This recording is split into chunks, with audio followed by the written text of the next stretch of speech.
ஞானதம் சாந்தரூபிணம் ஸ்ரீ சந்திரசேகரகுரும் பிரணமாமி முதான்பகம். பெரியவா ஒரு மதத் தலைவர் ஏதோ மதத்தில் உள்ள விஷயங்களுக்கு மட்டும்தான் அவர் கவனம் இருந்தது அப்படின்னு இல்லை. சமுதாயத்தில் உள்ள பல பிரச்சனைகள், அந்த சமுதாயத்தில் உள்ள பல பிரச்சனைகளுக்கு காரணம் நமது மதத்தை நாம் சரியாக புரிஞ்சிக்காத, நம்மளோட மதானுஷ்டானங்களை நமக்கு சாஸ்திரங்களில் சொன்னதை சரிவர கடைபிடிக்காது தான் சமுதாயத்தில் பல பிரச்சனைகளுக்கு காரணம் அப்படிங்கிறத ரொம்ப தெளிவாக பெரியவா நமக்கு எடுத்து சொல்கிறா. நாம் எதுவும் ஒரு சமுதாயத்துக்கும் அரசியலுக்கும் மதத்துக்கும் சம்மந்தம் இல்லை அப்படிங்கிறப்பல தான் நாம் பார்க்குறோம்.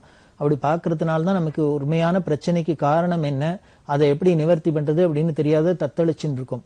ஆனால் பெரியவா பார்த்தீங்கன்னா இந்த திரிகால ஞானியாக இருக்கிறதுனால, சத்குருவாக இருக்கிறதுனால ஒவ்வொரு சமுதாய பிரச்சனைகளுக்கு காரணமே நாம் மதத்தை சரியாக புரிஞ்சுக்காததுனால, மதத்தில் உள்ள கோட்பாடை சரியாக அனுஷ்டானம் பண்ணதுனால தான் அப்படிங்கிறது தெளிவாக எடுத்து சொல்லி, நாம் அந்த அனுஷ்டானங்களை சரி பண்ணிட்டோன்னா சமுதாய பிரச்சனைன்னு போயிடும் அப்படிங்கிறதுல ரொம்ப தீர்மானமாக நமக்கு உபதேசம்